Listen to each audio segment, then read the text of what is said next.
draft day deal to remember. In 20 minutes, the NBA changed for the next decade. The 1993 draft started with the Orlando Magic selecting Chris Webber #1 overall. Then Orlando sent shockwaves around the NBA. A blockbuster deal sending Webber to the Warriors. But suppose that trade never happened. In episode 1 of NBA TV series What If, we delve into the makings of the famous trade and what might have happened had it never went down.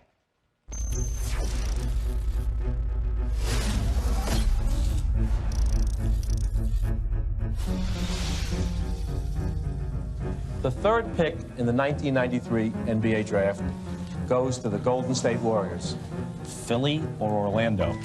Philly or Orlando? Second pick in the 1993 NBA draft goes to the Philadelphia 76ers. Unbelievable. And believe it or not, the first pick in the 1993 NBA draft goes to the Orlando Magic. The Magic securing the #1 pick in 1993 was the most improbable result in the history of the NBA draft lottery. Orlando finished 41-41 and just missed making the playoffs. But suddenly, general manager Pat Williams was in perfect position to draft Chris Webber, a can't-miss power forward prospect out of the University of Michigan. If I go play on this team, I'm going to average a triple-double my whole life because I'm going to get 10 boards, and it's going to be so easy getting 10 assists. I'm going to get 10 oops a game. Everyone knew about this guy, Chris Webber, and what he could do, and his big old hands. And we still had Shaquille O'Neal. But as a shooter, I was saying, I have C-Webb on one block, Shaquille O'Neal on another block. I'm going to get so many wide-open shots. This is going to be fun. I watched him in college, watched him in high school. And it reminded me of myself, -3 inches. I was a big guy, liked to handle, liked to make good passes, and a big guy that liked the ball. And I think if I wouldn't have done the movie Blue Chips with Penny Hardaway. Take that! There it is. There it is. There it is.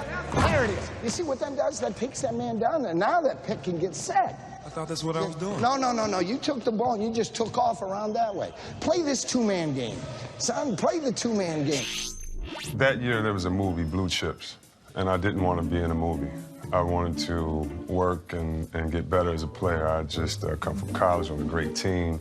It didn't end the way that I wanted to. We lost the championship, so in my mind, it was more about grinding it out, getting ready for my next challenge. First of all, I had no idea who Penny Hardaway was. So I'm doing the moves with Blue Chips, and, you know, the guys are always putting us on the same team. And I was saying to myself, damn, this actor can make it in the NBA. And one guy put me aside, that's Penny Hardaway. My agents, friends, family thought I was crazy for turning it down. And looking back, I may have been, because the only reason why Shaq and Penny are together is because they used to play games after filming. Penny Hardaway so impressed Shaq during their pickup games on the set of Blue Chips that the big man convinced the Magic front office to acquire the multi-skilled guard. And although the Magic drafted Webber with the #1 overall pick, they had no intention of keeping him. Orlando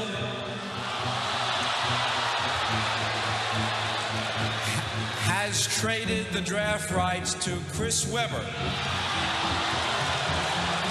to Golden State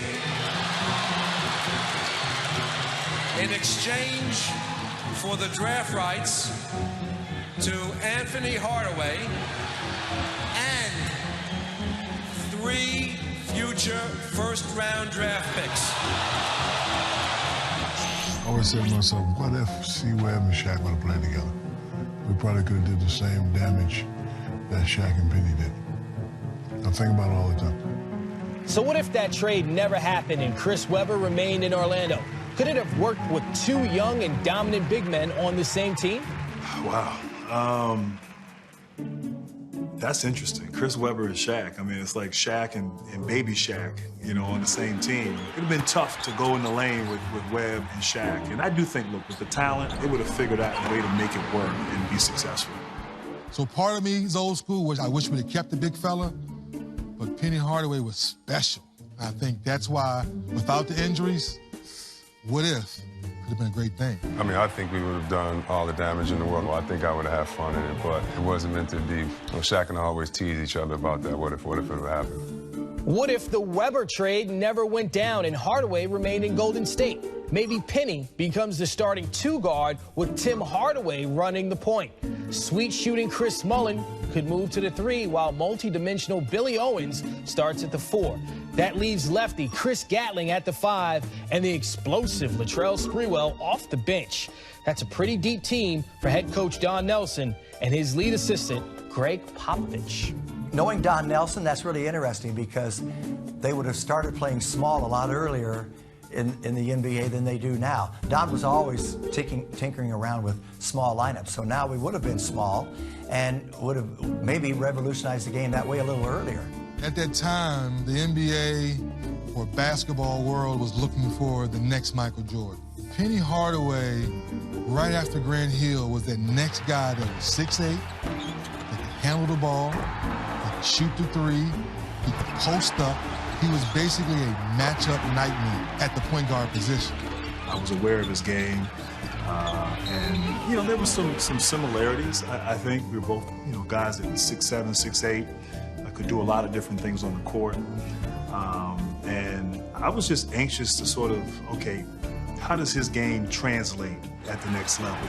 Can he sort of play that point guard position, or is he more of a 2? I didn't know that I was going to Orlando. I thought Chris was well-deserved of the first pick, and I thought they had made the decision. But once they said about the trade, it surprised me a lot.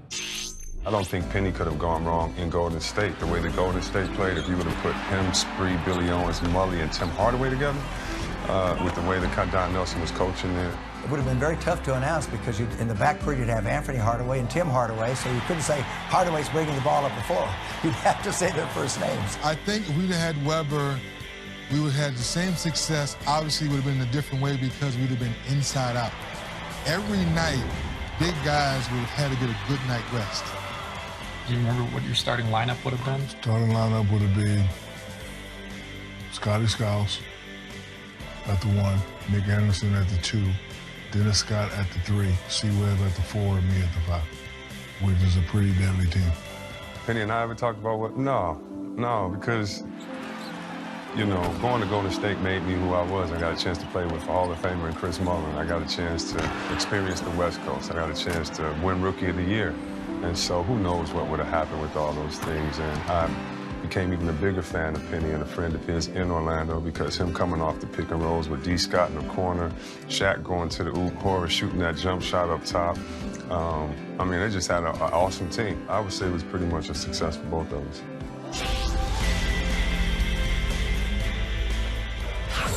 It's stuff we talk about all the time, the what-ifs of basketball, a great series that has just debuted and is underway now here on NBA TV. You look at the numbers between Weber and Hardaway, who were traded for one another. Kenny, how do you like to look at this from the standpoint of what you were thinking when you were in Houston in '93, seeing this deal go down, or from this perspective of what could have been?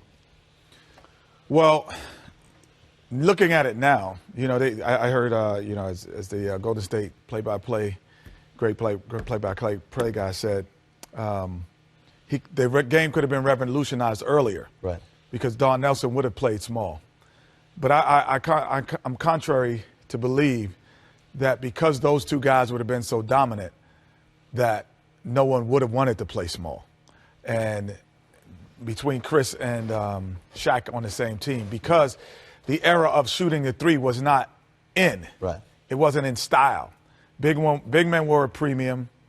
Guys who don't get off the bench now would have started in those eras. Mm-hmm. The guys who have certain skill set, they're not appreciated now. There's no gratitude for it.